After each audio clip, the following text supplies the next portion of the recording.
Okay,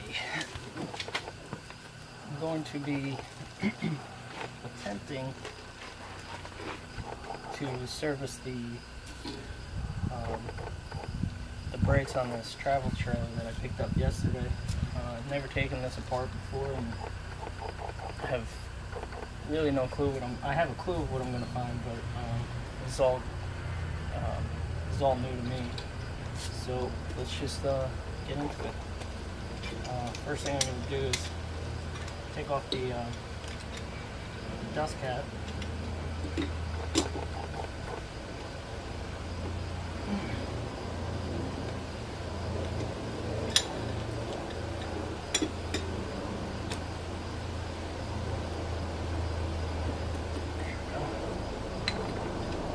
Inspect it.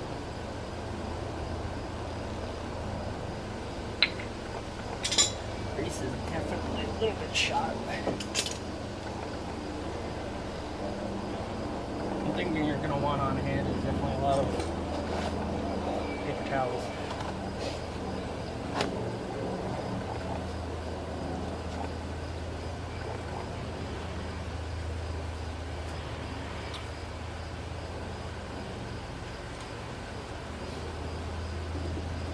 Go ahead and just powder it now.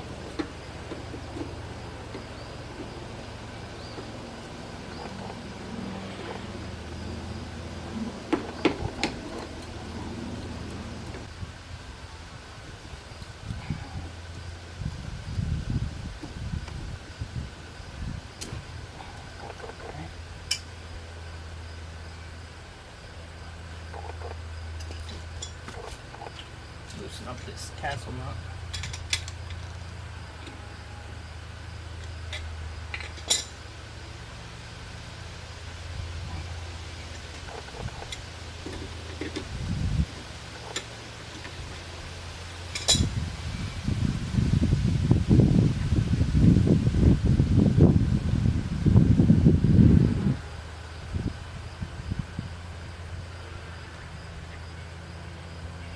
What I actually wanted to do was replace all of this stuff, but I don't know what parts I need. That everything's got specific part numbers, and I couldn't find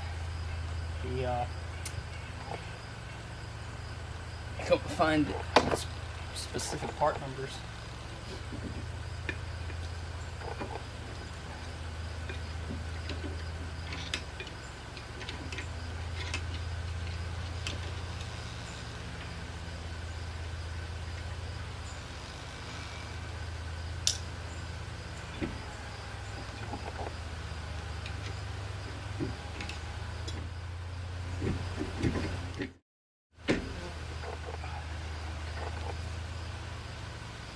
Here's the outer bearing. What I'm going to do is inspect the outer bearing, and I believe it's got an inner bearing too. Inspect them for any kind of wear, and if they're in good shape, then I'll pack it back with grease and just service everything and put it all back together. The drum looks a little crusty, but looks like it's in decent shape. You see, I don't know if you can get this, but a whole bunch of cobwebs and stuff. This thing's been sitting for like 5 years, something like that. So, if you plan on going long distances, you really gotta take care of your things, and you know, tires, wheels, and brakes, bearings. Those are all super important if you're going to be doing long distances.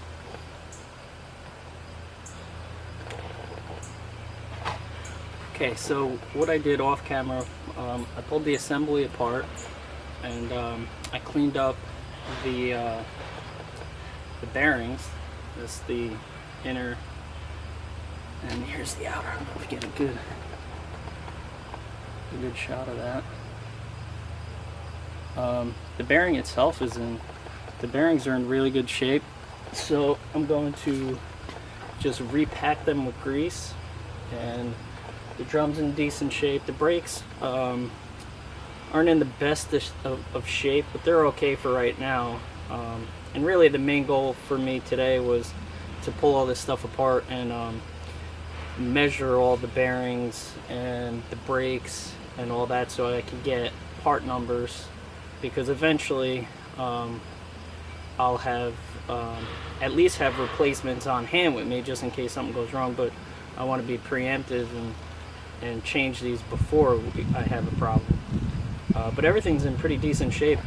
The trailer didn't get much use. It was just sitting. So really, it looks like moisture didn't really get in there. So it's pretty much good to go. I'll repack it with grease, put everything back together, and I'll do this on all four. I just pulled this one apart, and but I'll do this to all four, and it should be good to go. So I'll just come back and show you how I will pack the bearings with grease, and then we'll go from there. Okay, so I picked up premium heavy duty grease. I picked this up at Tractor Supply. You want to get a grease that's rated for high speed and high temps, which this is, but you just read it, and if it says it's rated for high temp and high speed, you're good to go. So the way you pack these bearings, the easiest way is to just take a gobful in your hand. I'll show you like this.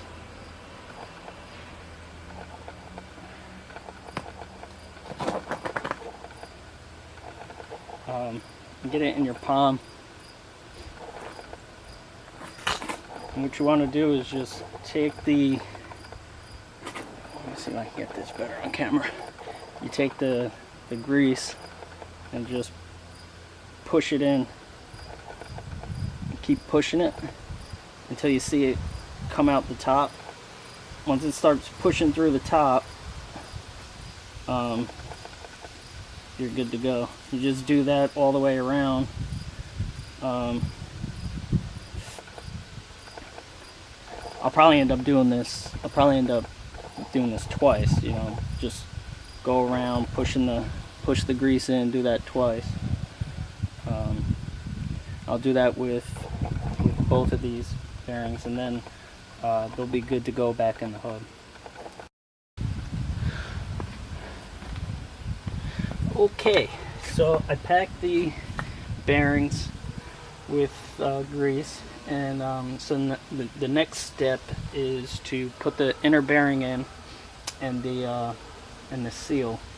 I'm just going to drop that in, drop the bearing in like so. Now what I'm going to do is I'll probably just try and tap it in with a block just to get it started so it's nice and straight, and then go around it with a hammer. I'm not exactly sure how I'm going to do this, so I think that would work if I just do that. You really don't want to damage this as it's going in.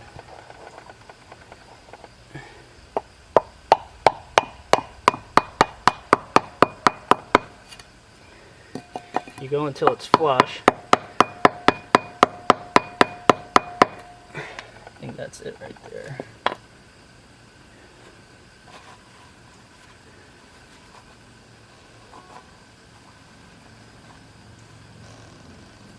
Yeah, that looks good.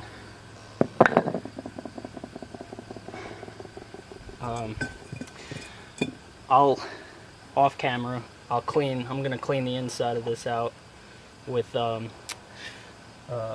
brake clean. Make sure that there's no grease anywhere on the inside of here, and then we'll come back and put the hub back on and the wheel and everything.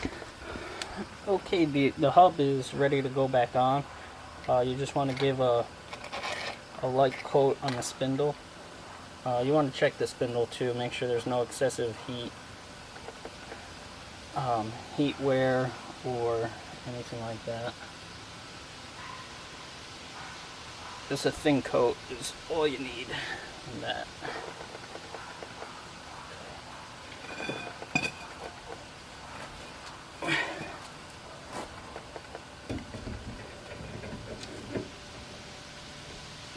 push it on. And we'll grab our outer bearing. I kept this covered up because it was sitting for a while, so I just had it wrapped in here so that no dust or anything was getting in there.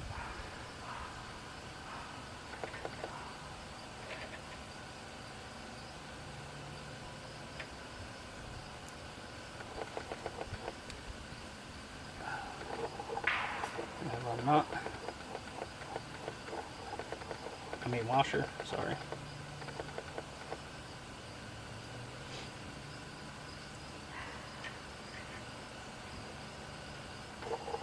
And then our castle nut.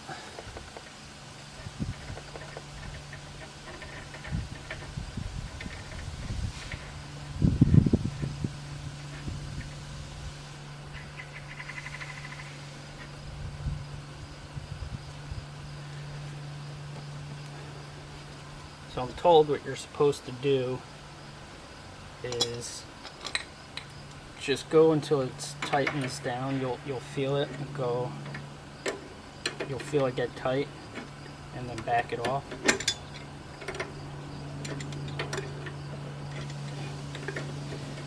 The bearings have to be a certain. They can't be too tight. They'll too much wear, and they can't be too loose because then they'll wobble around, and both will either burn out your bearings or cause you other problems. Okay, so that's tight there. So if that's tight, we'll go back to where it loosens. Back to where it loosens to where your castle nut will fit through. The cotter pin will fit straight through, which would be right there. Just to give it a little test, it should spin free.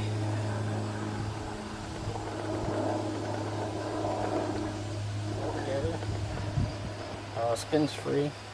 It's got. You'll hear a little bit of a grind, but that's fine. That's just the magnet. So it's just a matter of popping the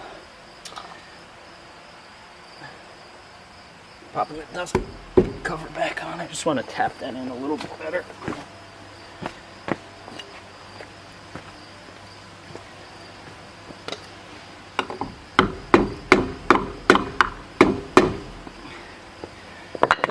There it is. Should be good for, I mean, depending on how much you use this, you're supposed to at least service your brakes every year, but I'll probably do it every few months or so because I'll be on the road a lot more than most people. So I'll do that, and I'll also keep spares of all the bearing, at least have at least one or two full spares. Yeah, that's about it. I'll do the other three. I picked up some new tires for it, so we'll be good to go in just a little bit.